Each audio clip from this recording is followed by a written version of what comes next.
Freedom Magazine is a publication put out by Scientology, and it has a purpose of spearheading their social betterment programs and stories towards their parishioners, people in Scientology, as well as public relations to the outside world about their quote unquote good works.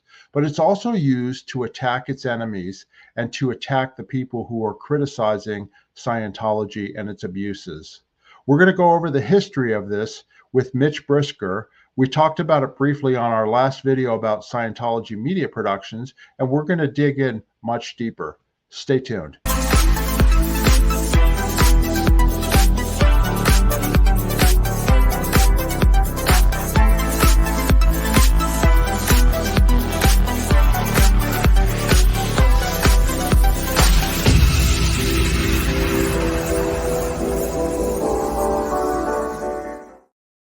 Welcome to my channel, Scientology Peeling the Onion. My name is Mark Fisher. My co-host, Janice Gillum-Grady, will be back soon. She's been on vacation on a cruise through the Panama Canal, but we're continuing with our stories. I did an interview with Mitch Brisker about Scientology Media Productions because he was intimately involved with David Miscavige in setting that up. And then we're also going to talk about, on this show, he mentioned Freedom Magazine and how it's used by Scientology and Miscavige. So we thought it would be a good subject to delve into. So without further ado, I want to bring on my guest, Mitch Brisker. How you doing, Mitch? Hey, great, Mark. Nice to see you. I'm no replacement for Janice, but I'll do the best I can. That's great. Before we get started, as always, I want to tell people to please subscribe to our channels. There'll be links in the video description down below. You can click on it, hit that like button, hit the notification button so you're notified anytime we have great videos coming out. And also Mitch's, please subscribe to his channel as well, which I've got right here. Subscribe to Mitch Brisker's channel at Scientology-the-big-lie. And then also or just search my name at Mitch Brisker. It'll come up. And then I'll put in a plug for Mitch's book, Scientology, the Big Lie. You can get a copy of that from Mitch's website and from Amazon, and it's a fantastic book. I highly recommend it. And he goes in depth on a lot of stories about his life in Scientology and after leaving, and it's a great read. You should definitely pick it up. Yeah, and with the holidays coming up, you buy 10 copies on my website. I'll sign them for you, and then you can help me get my studio built back up. So I appreciate that. Plus, you could always send them to people that are still in Scientology, and maybe under the radar they want to read about it, so they can maybe get the truth. Yeah, exactly. Anyway, so what we were going to talk about here is Freedom Magazine. You had mentioned it when we were doing the video on Scientology Media Productions, and I just want to show people this is a cover of the magazine from, you said 2016. Yeah, that was from back in that was from December 2016. Epic year. That would be like a New Year's kind of. Yeah. So go ahead and tell people what you know about the beginnings. I mean, I know that the Freedom Magazine was around when I got in Scientology in the 1970s. It may have started even earlier than that, but what is it? What's the background that you know? First of all, I got to say, Mark, I was really thrilled when you asked me to come on and talk about this, because I've been trying to find a way to do it. I would rather do collaborating with somebody, but I was really thrilled that you wanted to talk about it, because it's probably the most important underreported aspect of what Scientology does to try and create an image, a legitimate image. And, it's like the anti-Scientology community, especially on YouTube, they know a lot about the quote unquote, front groups, which Scientology refers to as the social betterment campaigns, the Way to Happiness, Narconon, Criminon, Applied Scholastics, all that stuff. But really the tip of the spear of all of that is Freedom Magazine. And I think the history of it, as I understand it, because I never knew I was going to be responsible for telling the history, but I certainly picked up a lot about it. It originally began as a kind of a PR effort when Hubbard was on the ship and he was in the Mediterranean, and they were docked off of Morocco, and they were being accused of being a CIA boat and all kinds of terrible things. So Hubbard started this kind of this I don't know, like investigative journalism, and he started writing articles, and then the articles under the heading of freedom, and then the articles became like a newsletter, and then eventually the newsletter became a magazine. And the idea was they would report on and expose corruption in corporations and government, big pharma, mental health, these things that supposedly were of public interest. And in that way, they could become a trusted source of information, or appear as a trusted source of information, so that you would then trust them on other things, like, you know, your money and your identity and all this other stuff. So, but I think I know you knew Von Young, who was an early contributor. I did not. That was before my time. Yeah, I was going to say, when I got in the early 1970s, Freedom Magazine would come out, and you'd find it at your local organization, and it basically, from my mind, it was basically Scientology's answer to Woodward and Bernstein, All the President's Men, investigating Nixon, because it basically was an investigative journalism piece, right?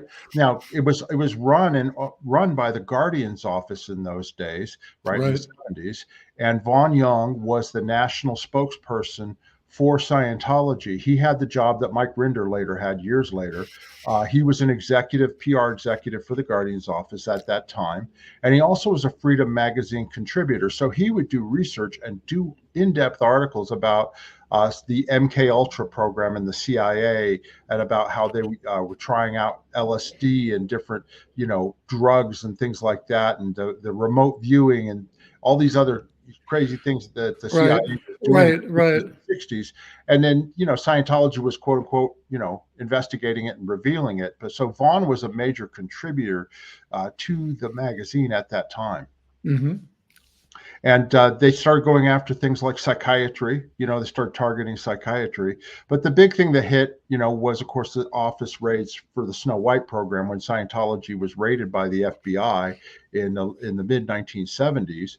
And they became a big target of the federal government. And so they started using Freedom Magazine to go after the Fed. It's pretty much like, Scientology. Hubbard was accused of brainwashing. So he wrote a treatment for a film called Brainwashing. So he was kind of always trying to get ahead of these things, right? So they were accused of being somehow being part of the CIA. So then they do a bunch of exposés on the CIA. So and it was like, nobody trusted the government in those days after Nixon, right? I mean, that was the time where, Woodward and Bernstein discovered all this corruption in the government, and how the CIA, the Vietnam War and all this sort of stuff. So it was basically helping to promote the image of Scientology as somebody who's really investigating this stuff. And so that's what I remember about it in the 1970s. Yeah, no, totally. And actually they did some really, people, I'm going to say it, they actually did some good work. Like, if you saw some of these articles, they did. Yeah. Like, for instance, in one of the most recent issues, and I'll bury the lead here, but we're going to talk about this later, is that they haven't put out an issue of Freedom since 2019. And if you look in the inside cover of Freedom Magazine, it says Freedom Magazine is the voice of the Church of Scientology. So essentially, I'm gonna add that right here.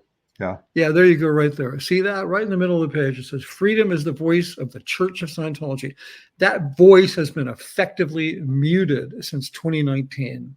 It's the last time they could get an issue out, and we're going to talk about that. It has a lot to do with the fact that they relied heavily on outside journalists, and the journalists that were working for them all came to eventually they found David Miscavige very difficult to work with. I have a story about that. I'll tell you later. And they just didn't believe in the mission, but they had done some good work. And they all left, and they're not able to hire new people, so they can't get this magazine out. And they don't have internally the talent to actually create the articles and so forth. So when I was there, they had 5 legitimate journalists. That got whittled down to 1. And that person has, that's just a financial arrangement that the person is fearful of losing. So that's where that's at. But the rest of them were like, they couldn't wait to get out of there. Because, that's the arc of interacting with Scientology. Eventually, you're just going to be abused and accused of all kinds of things you never did, and things you did do that are going to be credited to other people. But nonetheless, I cannot emphasize enough the importance that David Miscavige places on freedom, so much so that the entire motivating force behind spending $100 million to build the media outlet, Scientology Media Productions, was to create a broadcast, a TV show, a component of Freedom Magazine called Freedom TV, which would essentially, I mean, that was the primary motivating factor for creating Scientology Media Productions. And they were never able to pull that off. They couldn't get the show off the ground. They couldn't get people to participate. They couldn't find on-camera people. They couldn't, all of the writers left. And so, you know, the thing that we have today, which nobody watches, and I really recommend that people who are interested in you know, have an interest in Scientology, like just go scrub through some of the stuff on the TV network. They don't capture IP addresses. You don't need an account. Anybody, you can just go look with a VPN. If you're paranoid, it doesn't matter. And you'll see that there's a bunch of very high quality, very glossy, like almost like, you know, they're like expensive catalogs brought to life. It's just like the most superficial, fluffy PR. There's no Freedom Magazine. There's no, you know, I mean, they literally had high-paying, you know, experienced, notable journalists doing exposés on writers from the St. Pete Times, Tracy McManus, whose beat is Scientology, Joe Childs, and Tom Tobin, who wrote the one article on Miscavige, and then another. They wrote the Truth Rundown. And Alex Gibney and so yeah, Lawrence Wright. They literally had articles, like documents and articles, and invested all kinds of money in doing these investigations of these people, which you know were then to feed into documentaries for the network. And it just never happened. So let me ask you a question. Let me ask you. So the shows were going to be kind of like a 60 minutes or like an inside edition type of thing, where we're going to go to our reporter who's going to tell you the story about whatever it is, right? And do like that type of a show. Yeah, that's exactly right.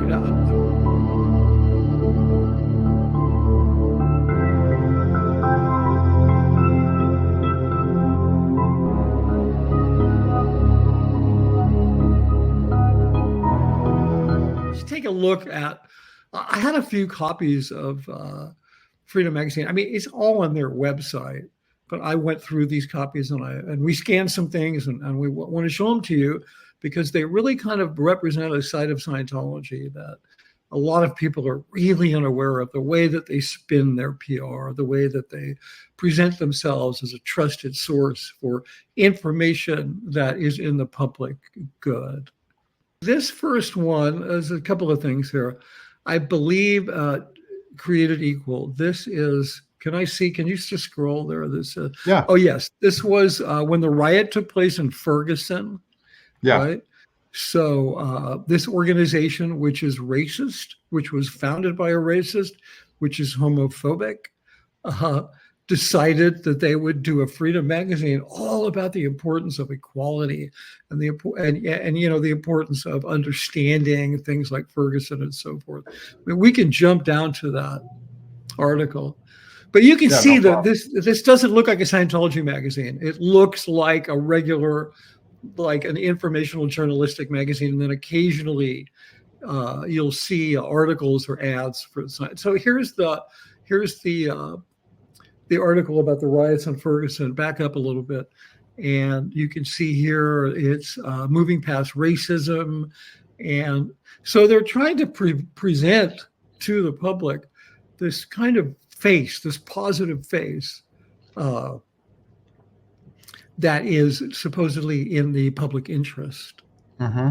So, and then let me see, what else do we have in this article? We also have an interview about ADHD and the drugging of children. Advocate. Well, this one is really troubling. Back it up a little bit. So there's a couple of things about kids here. So what they're trying to do is they're trying to show that they are actually advocates for the education of children and for the human rights of children. And the idea behind that is they hope that they can soften the ground so that then they can bring in their Scientology-based study technology. But first, you have to appear like you're literally concerned about children's education. So that's why they would do an article like that, and they would highlight this person, Marian Wright Edelman, who, I mean, I don't know if anybody tried to contact her. She may not even know they did this article about her, and she may know and just not know about any background on Scientology. Then we have another article here on ADHD. Yeah, no, I was just looking at the names of the journalists because deficit fraud. These people did not have good outcomes. Yeah, so this is a big thing on ADHD, and they try to paint Ritalin, ADHD. They try to paint Ritalin and medication for ADHD. They try to paint it as gateway drugs. They try to say that the kids take drugs, they lead to strong, much stronger drugs. Right. And then Tel Aviv org is. Yeah, we also have in this issue, they did a piece on the org in Tel Aviv, and this would have been a while ago. I don't remember the date, but internally, there's the org, which they referred to as Bauhaus, proving that they know nothing about architecture because that's really a very un-Bauhaus building. But they were boasting about the establishment of the Tel Aviv org as being a motivating factor for the reduction of tension in the Middle East. So they would literally, like, if there was a peaceful day in the Middle East, Scientology would take credit for it because they have this organization there. How's that working for you now? Yeah, exactly. Yeah, they're just cited people, Palestine is saying, where's our Church of Scientology? Yeah, no, it's just crazy. Yeah, I think and that kind of fits in with other things that they do too, like the little sending the volunteer ministers out to, for hurricane relief and this and that. It presents a PR image to whoever they're trying to communicate to. Well, Scientology, we're here to help, Yeah, well, for instance, the article about Ferguson, they would go into that city and they would send copies of that to the mayor and the city council. They do this as a way so that then when they're talking about, Ferguson is in, what city is it in? Oh man, I'm so Missouri. It's in Missouri. Yeah, okay, it's in Missouri. I don't know if there's an org there, but that would be a perfect tie-in. St. Louis. Yeah. Yeah, they do have something in St. Louis. Yeah. Or Kansas City, Missouri. Same. Yeah, it's close enough. So this is a way of kind of softening the ground. And so, that way, when they go there and they talk to these people, they remember, oh yeah, you did that wonderful article on Ferguson, and so therefore I trust you. And therefore, what else do you got? We didn't mention it, but at the front of this, they have an office in Washington, D.C. Freedom has an office in LA and they have an office in Washington, D.C. And the reason that's significant is because they also target this fake PR at legislators. And, I've said it over and over. I don't know, I've written to my congressman and I've written multiple times and looked for ways that I can, as a private citizen, communicate with the government, with my elected officials. It's really important to do that because, believe me, Scientology is aiming all this propaganda at those legislators, and they don't watch YouTube. It's like, they could care less. Finally we heard like Jamie Raskin made a pretty strong negative statement about, did you see that, Mark? Yeah, about Scientology, David Miscavige and Tom Cruise and so forth. So, but we just need a lot more about that, a lot more of that because, we're concerned about children. We're concerned about a lot of things, financial debt, elderly. But what makes that all possible is that they have tax exemption. And because of that, they have First Amendment protection and they have a ton of money. And they also have an amazing system that is very effective at gaslighting vulnerable, idealistic people and getting those people to pay money to have their own identity stolen. And once you take those two things away, the kids are going to be okay because their parents are going to have to leave. So it's kind of like what the basic thing that needs to be done is, because nobody in Washington is watching YouTube. And they're all getting copies of Freedom Magazine. I mean, yeah, they haven't published in a while, but they still send those out. Yeah, it's almost like a lobbying arm for Scientology in Washington, right? In other words, lobbying the Congress and lobbying. Yeah. I just remember that Tony Ortega had posted an article. In an article, he'd posted an ad that Freedom Magazine was aggressively trying to hire journalists, in some trade paper, and they're unable to do it. They're like, nobody's showing up. Well, I want to ask you about that whole aspect of this, but you were talking about Washington, D.C. I just want to go back just a little bit because, like you said, the tax exemption, right? Well, back in the 1980s, of course, they were targeting the IRS because the IRS was actively investigating L. Ron Hubbard for annulment and David Miscavige and Lyman Spurlock. And so Freedom Magazine would put out these magazines and that type of thing about, the IRS and their criminal investigation division and that type of thing, because that was a target that they were going after. And of course, this is when they were also suing the individual IRS agents and that type of thing to try and, sue them into submission. One thing I wanted to mention, though, on this masthead of Freedom, this is from the 1980s, right? 1985, right up at the top, it says circulation, 4.45 million circulation. Yeah. Boy, where'd they get that number? Yeah, that's pretty amazing. Yeah, I mean, I can't imagine even the Washington Post probably didn't have 4.45, circulation daily. You know what I mean? It's a lot of people, They were using Freedom Magazine to go after, and then, like you said, they would blanket it around. And then, if you're an IRS agent or somebody working for the IRS and all of a sudden people are getting this thing about you and your organization, it makes you look bad, and that was basically the influence that they were trying to use the magazine for, to go after their enemies and to go after the government agencies that were trying to, quote unquote, investigate Scientology and get them to pay their fair share of taxes. We had Vaughn Young earlier in the evolution of Freedom Magazine. Later in the 1980s, my former twin in RPF, we graduated together, Stacy, which is Stacy Young, who was Vaughn Young's wife. She became the managing editor of the Freedom Magazine in the early to mid 1980s until her and Vaughn finally left Scientology in around 1988, 89. And then they became huge outspoken critics against Scientology and Miscavige, including testifying as expert witnesses and that type of thing. But she was also involved with Freedom Magazine back in the day in terms of, the writing of articles and editing it and that type of thing. And they would go after who they needed to go after. They would also go after big pharma like Eli Lilly and Ritalin.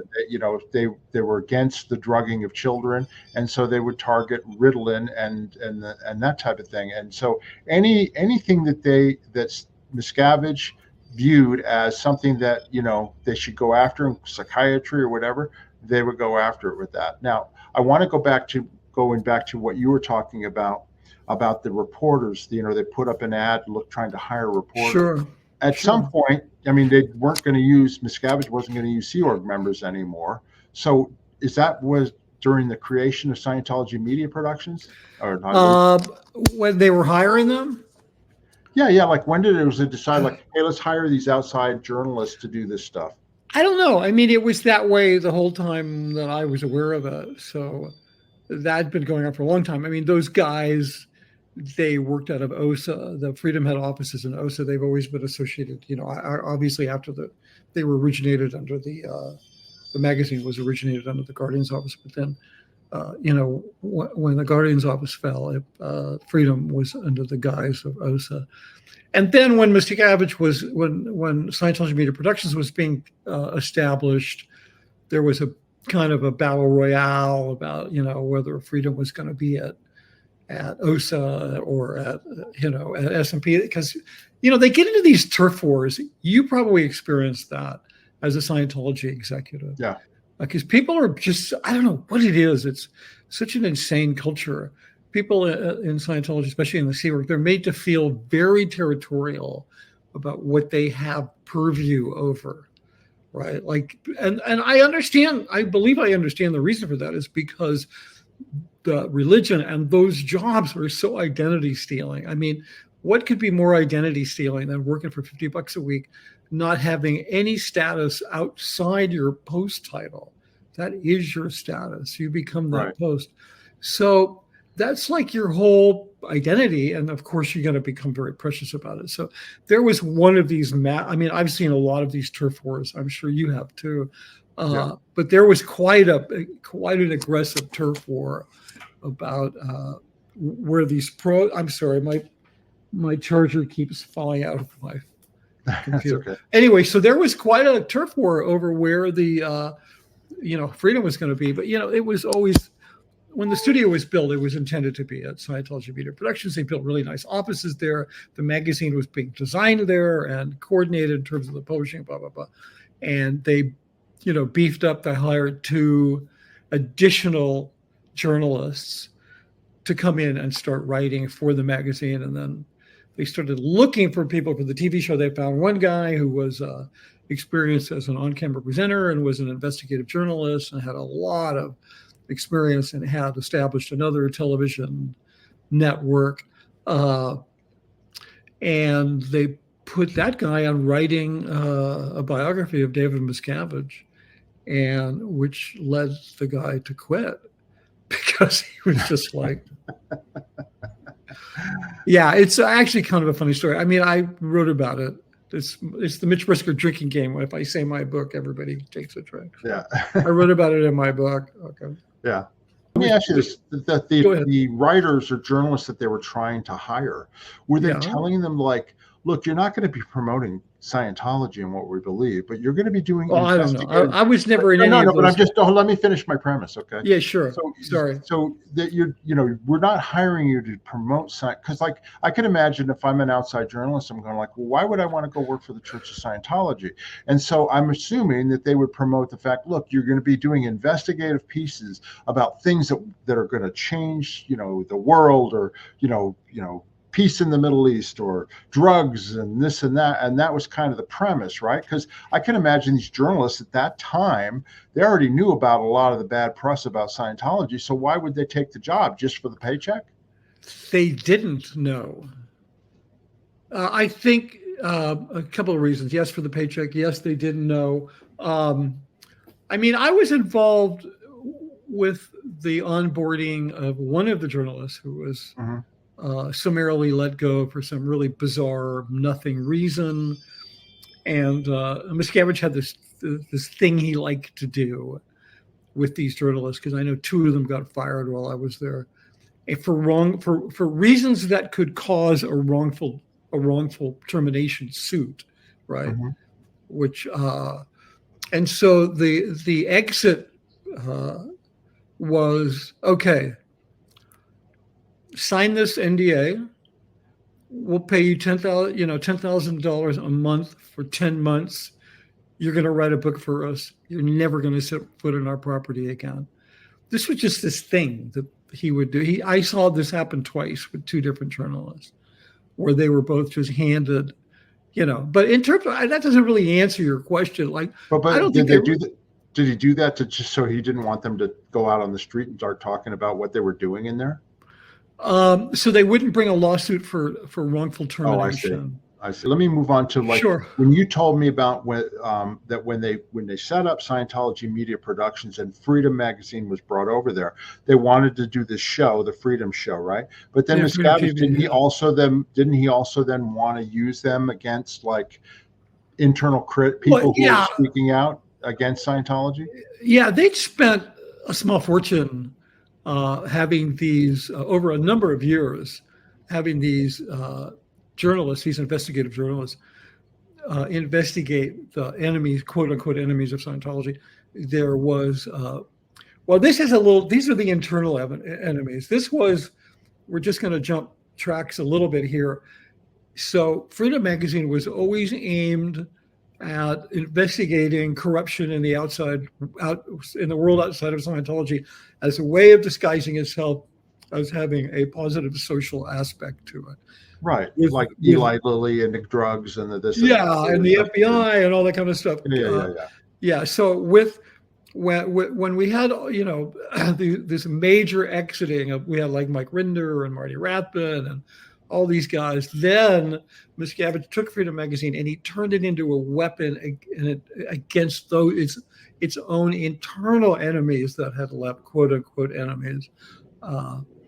So yeah, and that was kind of that was a big change. But you know, other people that had never worked in or were never in Scientology, like Tracy McManus, who writes for the St. Pete Times, and that's the Tampa Bay Times now, right?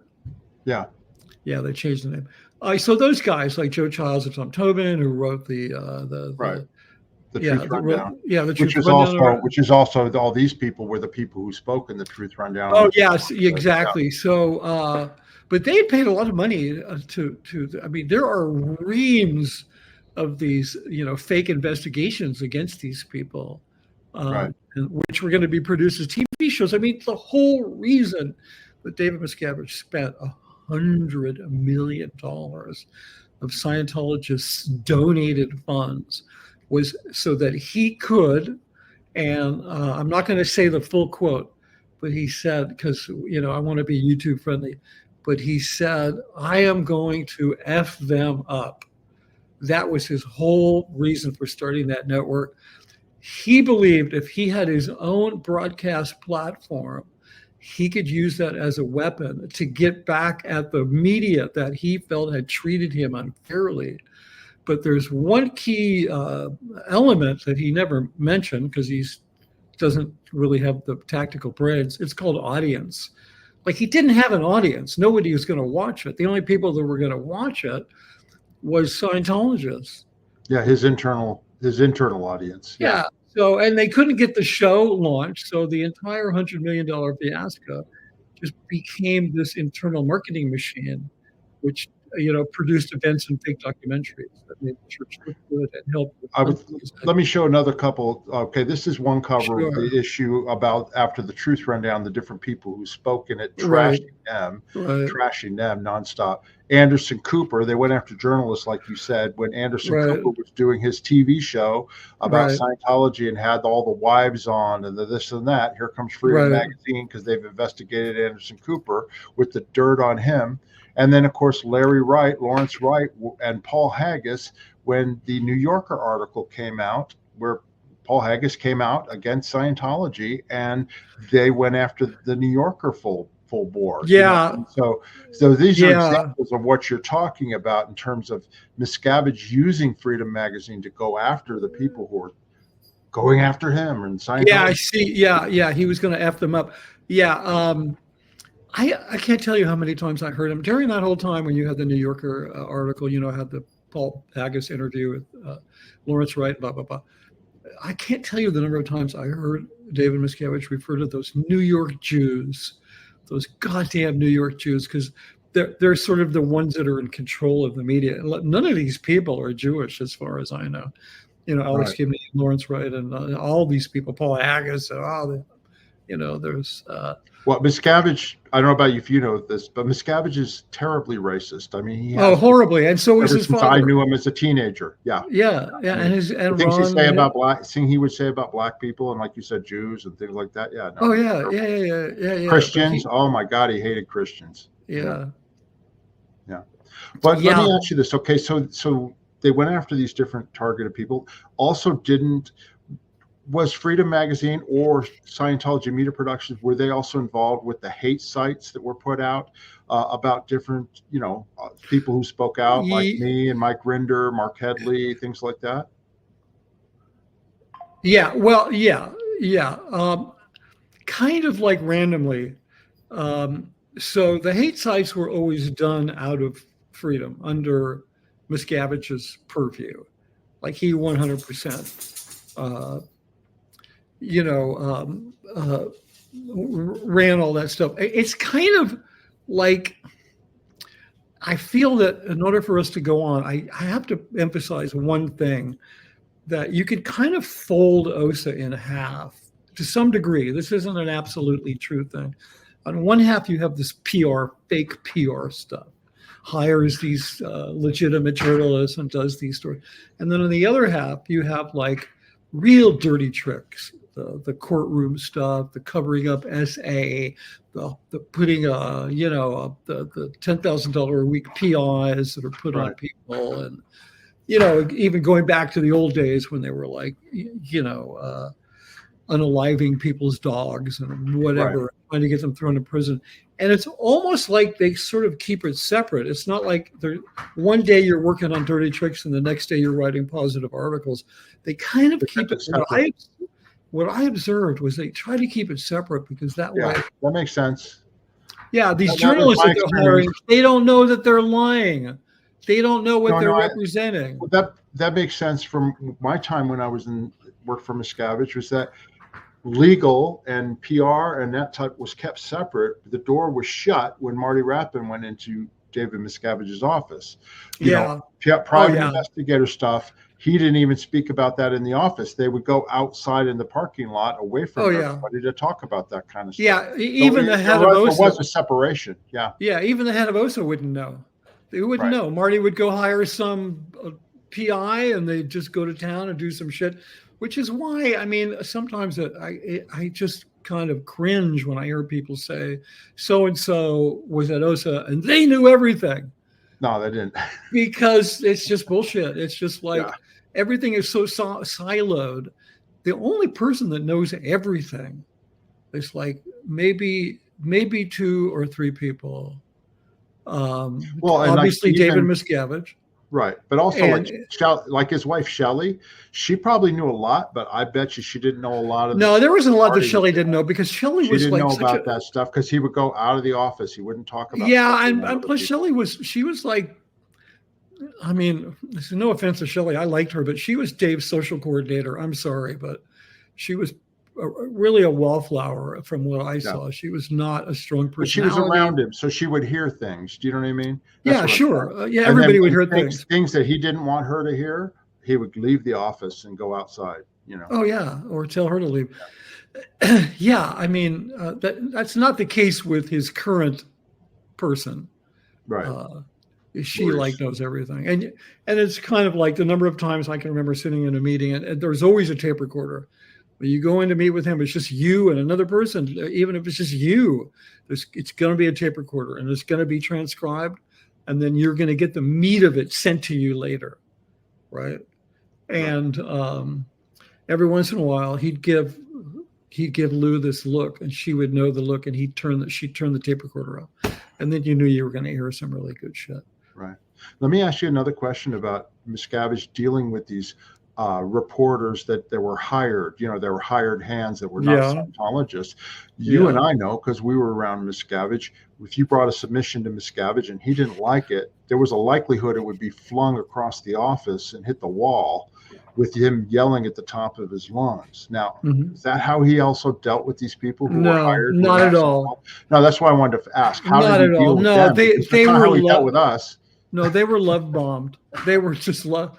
Their onboarding was like a love bombing. So how did Miscavige deal with these reporters whenever they gave him a submission that he didn't like? Because like if it was you and me when we were in the Sea Org and you were around Miscavige a lot, it was quite likely he'd fling it across the room or put somebody up against a wall and start yelling at him at full volume. So how did he deal with these people that were hired guns, basically? Yeah. I mean, I saw some pretty violent stuff towards the end, but for the most part, he was famously nicer around me because I was kind of still in that love bomb zone with these other people, right? Eventually that mask drops and so forth. But I was involved with when they were setting up SMP, one of the journalists was being onboarded. And so what they would do is they would tour them on all the Scientology facilities, right? So they get like driven up to Gold. They'd get shown the best stuff at Gold. They'd get cooked a beautiful gourmet lunch. And then they'd go back to LA and they'd tour all these spaces, right? and, maybe have a $1,500 sushi dinner at Nobu and whatever. They just get that love bomb the hell out of him. So they think Dave's like a cool guy because he's like ahead of this whole studio and this whole empire, and he's nice and he can be very articulate and very passionate, right?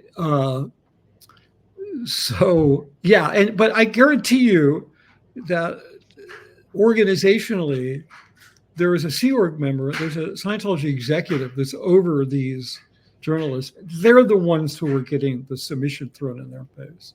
Okay. Yeah. So Miscavige would meet one-on-one with them and say, "Hey, I don't like this story." He wouldn't. Oh well, he would have a cutout. He would have somebody else that he talked to, and then they would talk to the person. Yeah, and I mean they sort of kind of candy coated the rejects, right? For those guys, and a lot of these guys, they didn't need a lot. They didn't get a lot of rejects because they were good at what they did. I mean, eventually they all rejected Miscavige.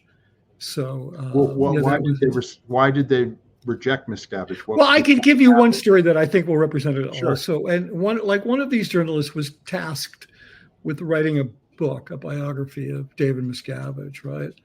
There was a point, I wasn't in the room, but it was relayed to me first person, so I have no reason to doubt it. There was a point in the writing of this book where this individual said to David Miscavige, at some point, we're going to have to talk about times where you may have doubted your judgment, felt you were wrong, had a lapse of, a moment of, where you're contra, blah, blah, blah. Because like you look at the biographies of great people, from Sister Mother Teresa to JFK to the Pope to, whoever, Martin Luther King, and there's going to be something, a time when they had a difficulty and they went, wow, I screwed up. I made a mistake. I used bad judgment, right? Because it's just not possible that they got to where they were going without doing that.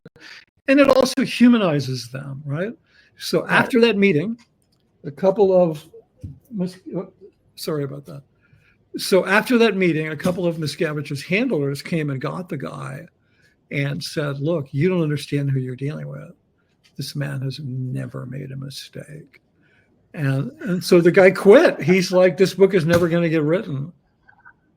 Mitch, that completely fits with my experience with Miscavige. I never, ever heard of him, take responsibility or, apologize to anyone unless they were like, had a gun, like, one person had a gun up, during the RTC takeover where, it's like, that's the whole Jesse Prince story, where it's like, oh, Jesse, no, we're really sorry, blah, blah, blah, blah, blah. I mean, that was the only time to assuage somebody's hemorrhaging feelings. Yeah, that was it. You know what I mean?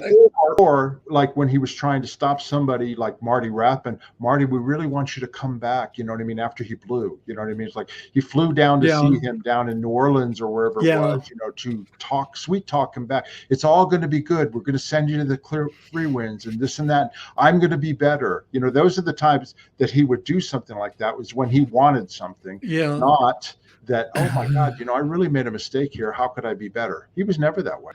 Obviously they hired all of these journalists because they didn't really have internal talent, because, one of the reasons they have to go outside and hire so much talent, professional talent, is because there's not a lot of creative air or oxygen in the room when, you realize that screwing up, the stakes are so high for making a mistake. That is kind of a difficult arena to create it. So it's the reason they hire a lot of talent. But there's been a couple of very talented Sea Org members who've gone through there. One, the person who was the editor of Freedom Magazine that I met when I first, started working for them, was Gail Armstrong, who is the mother of the musician Emily Armstrong. And I'm telling everybody who Emily Armstrong is. Well, Emily Armstrong. Recently, assuming everybody. So recently she's been in the news a lot. She is the new lead singer for Linkin Park. She grew up in the Sea Org. She's apparently still involved in Scientology, and her mother no longer works for OSA, but she's still a writer and she still works on David Miscavige's ones. But she joined the Sea Org like right out of journalism school, because she was basically offered this job. You can change the world, and she got kind of sucked into this thing. And she's an example. I know people have like made these outrageous claims about Emily Armstrong specifically, not about her being in Scientology. There's not that just is outrageous, but about the fact that because her mom works for OSA, somehow there's this OSA connection. But she's, we talked about folding OSA in half, and Emily's mom has always been on the PR side of it. So, right. And she's been victimized. She spent time in the hole and And yeah, I wish they would just get out. Well, what do you think? So you mentioned they haven't put out a magazine, a Freedom Magazine, in a long time. What do you think that they're doing? I know this is your opinion, but what do you think they might be working on, or what direction do you think they're going to go with this? I don't know. I'm sure they're going to try and maintain Freedom Magazine. Somehow they're going to try and resuscitate it. I mean, it was such a big deal. So much time and money and effort was spent on that magazine. So I'm sure that it's just sitting there dormant, and there's people are tasked with having to build it back up. But they had a couple of these journalists who worked for them for a long time, and they're gone. Like they've left. Like they were starting to discover how abusive Scientology could be. I mean, I discovered after I left that the journalists that the HCO, the ethics department at Scientology Media Productions was it was starting to put these guys through weekly security checks on the meter. These guys are not even Scientologists. Like they were threatening they were threatening them with Scientology justice. I mean, it was, so they all quit. So I don't know what they plan on doing. I mean, I know, I take a peek at the station every once in a while, and it's not changed. It's just this PR machine. Yeah. Let me ask you one other question. And this might be, like you mentioned, the separation between OSA and Freedom and PR and that type of thing. I know we talked about this briefly before, but there was a tabloid reporter who was hired to harass Mike Rinder, and it's famous, that video of him, confronting Rinder in the parking lot, to ask him about, all sorts of things and accusing him of different stuff. And he was not a Scientologist, right? He was a reporter. I mean, I kind of vaguely remember that because I wasn't involved in any of that stuff. But he was just somebody that they hired. I mean, these guys, they don't know. And plus, it's a job, and a lot of them are out of work. I remember you mentioned hate sites before, and I didn't work on any of that stuff. But when I was we moved into Scientology Media Productions before it opened. They were still renovating it, and there's a team of guys that I had put together for the industry of death, psychiatry industry of death thing. Those guys continued on, and they became they did all the hit pieces for Stand, and they did all the hate sites. There was a director and a writer. And so then I was working at Scientology Media Productions, and because I had a reputation as a good writer on top of everything else, they would always send me stuff. Miscavige would say, have Mitch take a look at it, blah, blah, blah. It was just a big pain in the ass. So then I was reviewing the hate sites, which that because that's how I first really became aware of you, because we crossed paths, but we never met.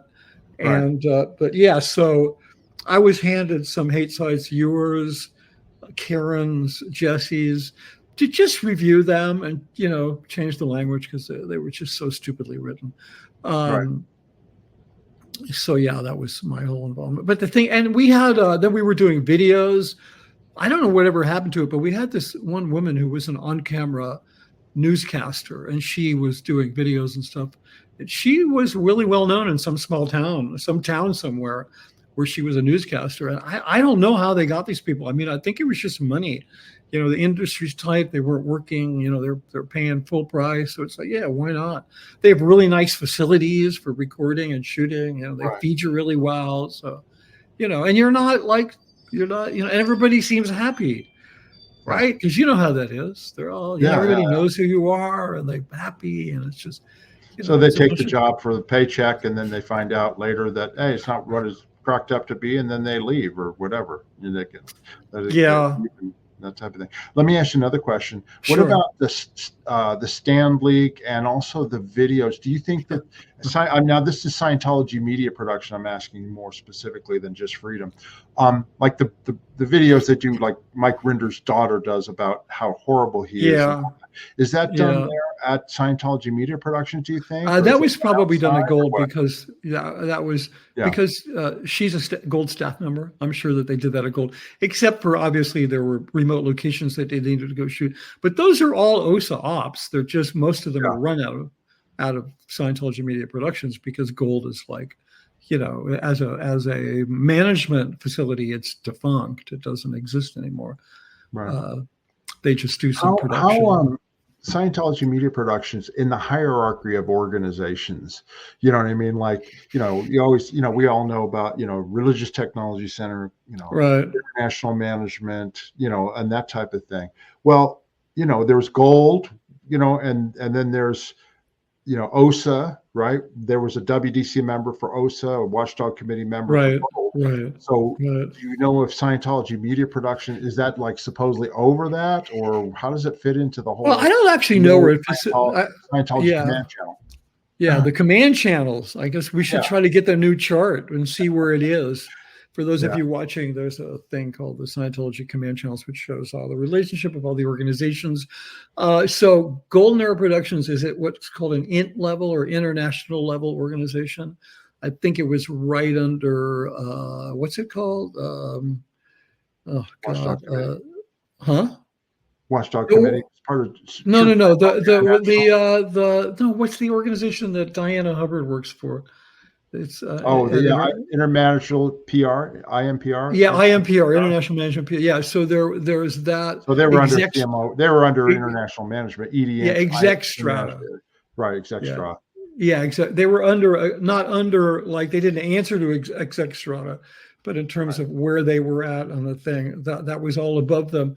I mean, they were under CMO Gold, but then Miscavige, he disbanded CMO Gold. But Scientology Media Productions, they would be the same as Gold. Yeah, but it's not Religious Technology Center because that's a separate corporation that Miscavige is the COB of, chairman of the board. Right. So it would be under somebody, I guess, in international management, I would imagine, right? Even though Miscavige was directly into it. Yeah, I mean, how the corporate papers are structured is always different than, you know, I mean, Miscavige has total authority over the church. Everything. I mean, he just goes into but he like, I was just going to say that, but like the Church of CST, CST, the Church of Spiritual Technology, they own all of the works of L. Ron Hubbard. Right. And Miscavige's organization, they control all the works. They control the trademarks. They say who can use it, but they don't own it. And Hubbard did that to keep everything separate. And then Miscavige said, great, they're separate on paper, but I'm the boss of all of you everything guys. Yeah. But no, let me ask you this. Internally in Scientology Media Production, did they have an organizing board? Like, was there a CEO or executive director? And you said there was HCO and all that. I mean, did they have? Well, no, they're like they're organized just like Gold was. They're a production org. You know, they're not a management. Gold had a commanding officer, though. They had a commanding officer of Gold. Yeah, so does SMP. Yeah, Scientology Media. That's what I'm asking. So they did have. Sorry. Yeah. Yeah, I didn't understand that. Oh, no, they absolutely do. They don't call that person the commanding officer because they're trying to cosplay as a TV station. So like an executive producer or something. Yeah, so they call the person like they have the senior vice president of studio manager. That's a very high position, right? And they're they're sort of under CMO because there's two executives at a couple of Scientology Media Productions that they're programs ops, CMO programs ops, and they're the ones that set SMP up. Were the CMO programs ops, right? So they have a lot to do with it. They're like TV executives. So yeah, they just call it different things, but it's the same org board. It's the same divisions, the same stuff. The person who was the studio manager, is it somebody that we would know if you said their name? Maybe Molly Hortling. She's been it for a bit. I don't know if you knew Molly. No. She's CMO. Um, she's one of the oligarchs. I mean, today I refer to Scientology as an oligarchy, and because it's divided up like when the Soviet Union fell apart. It's like when international management fell apart. Somebody got fertilizer, somebody got cement, somebody got oil. They just split up what the government owned, and then Putin made a bunch of people rich and powerful, and then he gets to decide if they can keep their money or not. It's the same with Miscavige, except there's no money involved. He just decides who's powerful now. So Molly, she set up Bridge Publications. That was her project. That's one of the best most sophisticated print on demand facilities in the world. And so that made her a very trusted person. And then she was brought in to run S&P. But she was like, I mean, I can't tell you, like, I don't even want to repeat the language that he would throw at these people, women.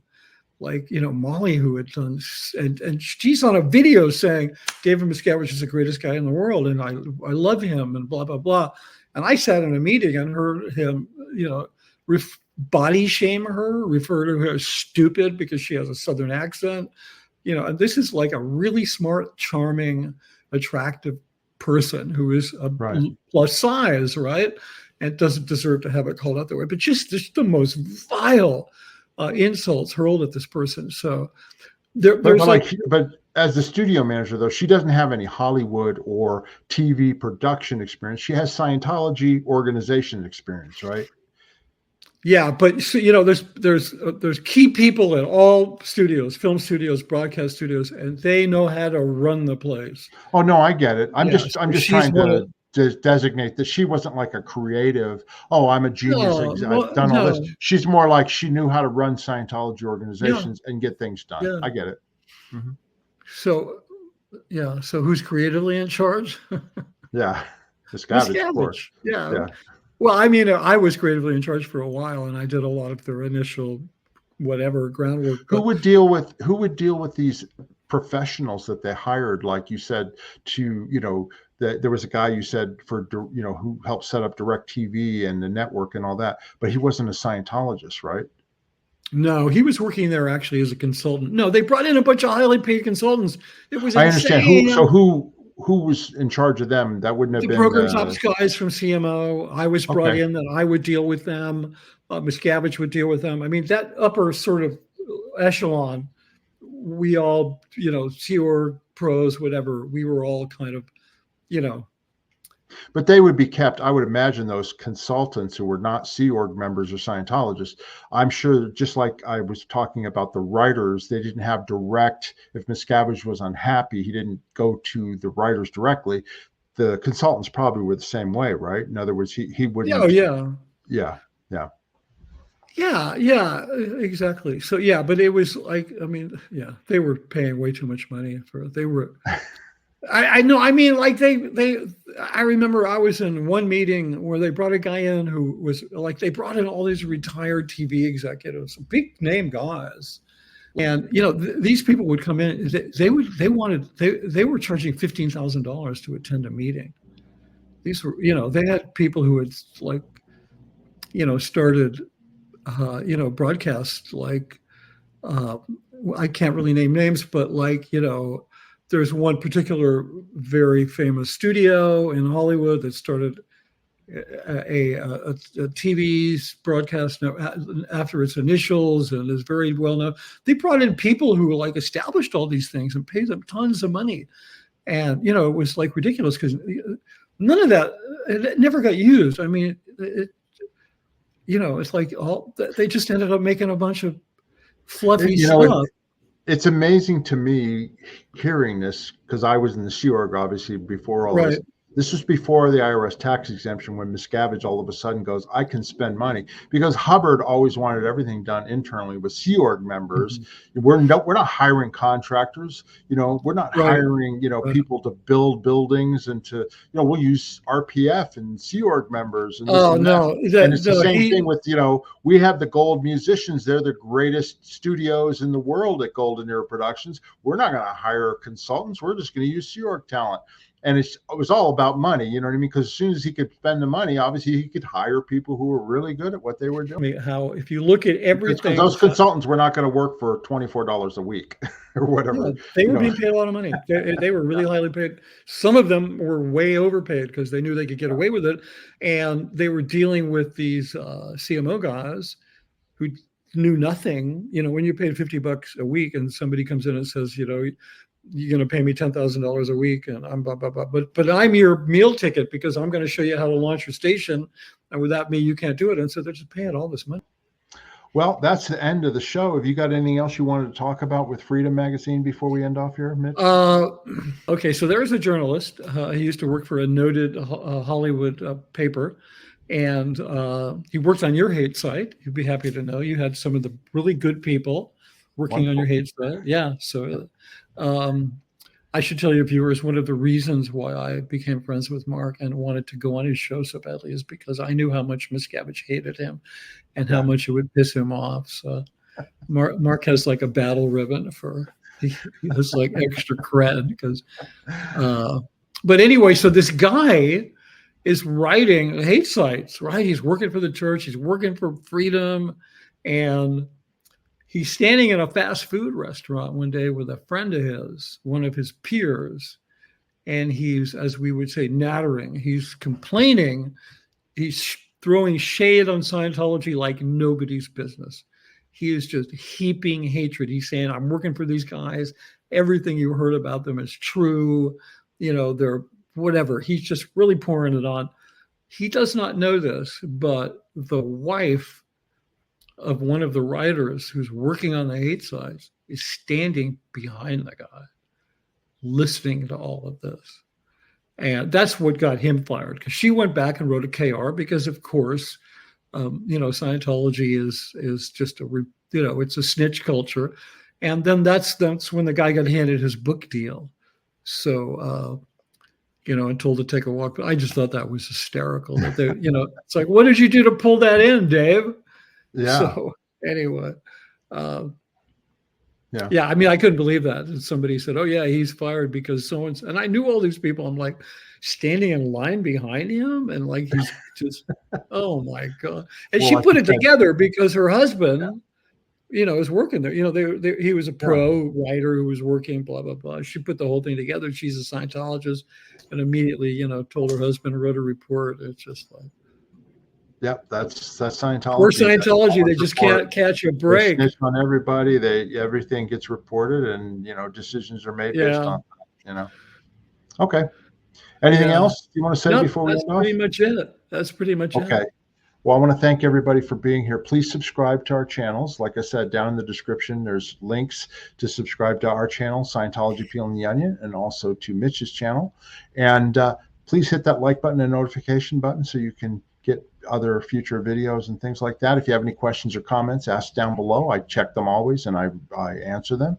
If you'd like to support my channel, you can buy us a coffee. There's a link down there where you can click on that and buy a coffee. I also want to mention again Mitch's book, Scientology, The Big Lie. You can get it at his website, at Amazon. Autograph copies at your website, right, Mitch?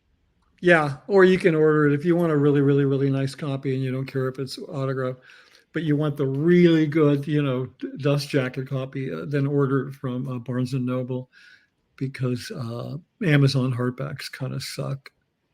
Yeah, well, and there you go. So Mitch's book, it's well worth it. It's a great read. You get lots of in-depth stories, and I think you'll really enjoy it. I know I did.